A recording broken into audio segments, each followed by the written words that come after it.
Hi everybody, we welcome you in a special conversation with West Virginia University Athletic Director Wren Baker. It's brought to us by Panhandle Cleaning and Restoration. So, supposedly it's the off season, but a lot of things have been going on. We're going to touch on several different topics. First and foremost, obviously, the most significant news coming out of last week was the situation involving Bob Huggins. What do you want to let fans know as to what entered into those discussions and ultimately the final verdict? Yeah, certainly a difficult situation. What Coach Huggins said was wrong. He knows it was wrong. We know it was wrong. Does not reflect the values of West Virginia University or the athletic department.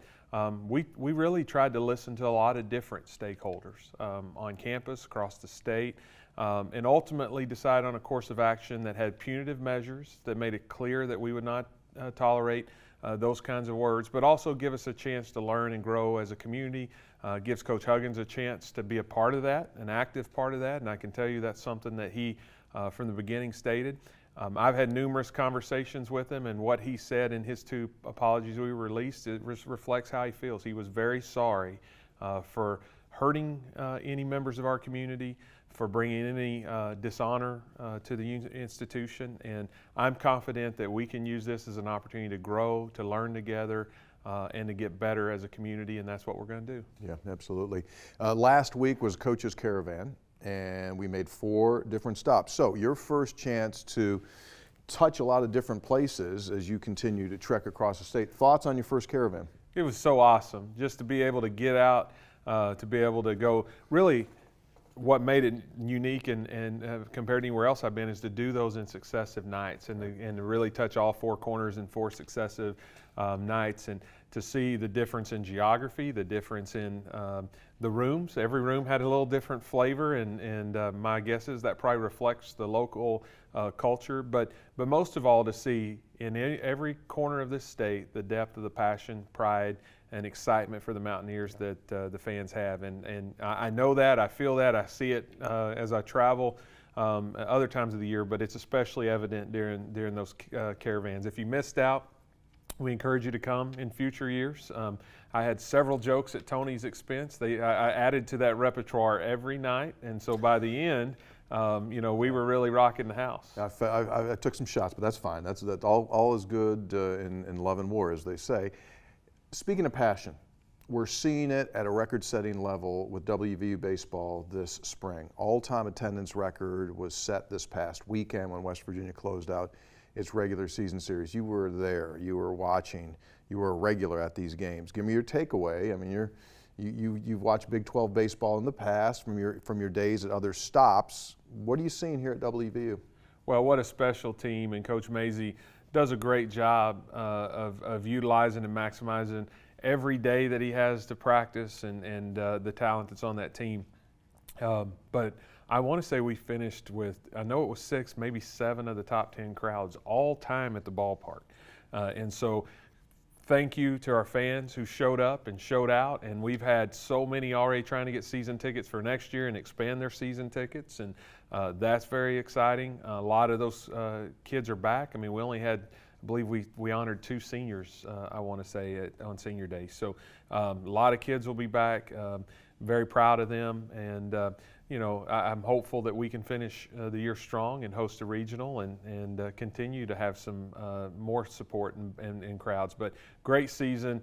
Our baseball fans are very passionate and very lively. We had to install a beer snake code of conduct rule in the middle of the year because they were creating the, if you don't know, people take their cups from their beers and they put them together and make a snake out of it, but we had to put some rules around that. And you limited one section only, yes. Yeah, so, but those fans had a great time, and it was a great time at the ballpark, and I enjoyed getting a chance to watch our young people play. Graduation here on campus last weekend. Academically, the student athletes posted all-time record numbers in regard to the APR. How do you mesh the academic part of that success with athletic success? Yeah, well, I certainly don't think they're mutually exclusive. I think if you're following the right process, so I believe in competitive athletic programs. Let's talk about the athletic side first. you can't focus too much on results because you can't control so much of the results. But what you can focus, and coaches talk about the process. Well, what drives your process is the effort you put into it, and what drives your effort is your character. So if we're teaching character, that will reflect in the effort, which drives the process, which ultimately leads to results. And so that same concept, I think, applies to the academic side of the house. And so I don't believe they're mutually exclusive. I think they complement each other, in fact. And so I'm very proud of the academic success of our student athletes. Our football program's GPA was extraordinarily high and has been high. The athletic department's overall was very high, with several teams posting records. Our baseball program had very high GPA. So when you look at our overall academic success, we've been on quite a trend here of continuing to excel academically, and that's something that we're really proud of. When we bring young people in our program, we promise to develop them athletically, academically, and socially as people. And so those three things are all three of equal focus to us, and so that academic part is really important. Our last chat that we had here, you had talked budget and you had talked about finding different ways to increase revenues for the department, and some non-traditional. So it looks as though that's taking place. For those that attended graduation this past week, the Coliseum has some construction going on. Talk a little bit about what the build out is going to be there, and then what will that allow the department to do? Yeah, there on the apron there's a club that we're building, and we haven't decided on the final name yet. We're pitching that to a donor who's very interested, but for now we're just calling it, we were calling it the Apron Club, not very inventive, so we've went with Club Mountaineer here lately. But it'll be a club that's not unlike Club 35 in terms of it being an exclusive and premium area on game day, but we'll be able to get a lot more people through there. It's a bigger venue. It's laid out differently.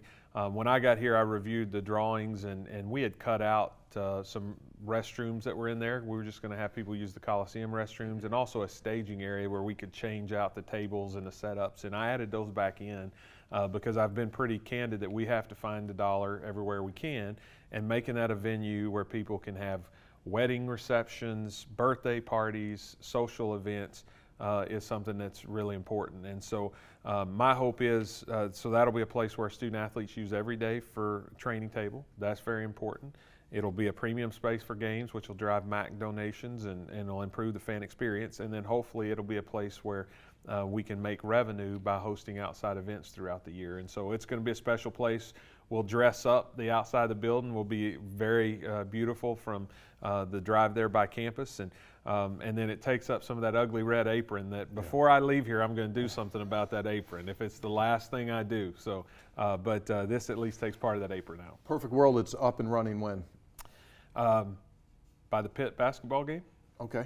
You know, we're kind of promising as we're talking to potential donors about it, and I'm not sure how advanced we're in selling, but what we've talked about is promising it would be available by conference. But I think in a perfect world, we'd have that baby opening up for the backyard brawl. Sounds like a plan. Wren, we appreciate your time. Yeah, thank you very much. Special conversation with WVU Athletic Director Wren Baker, brought to us by Panhandle Cleaning and Restoration. Thanks for being with us.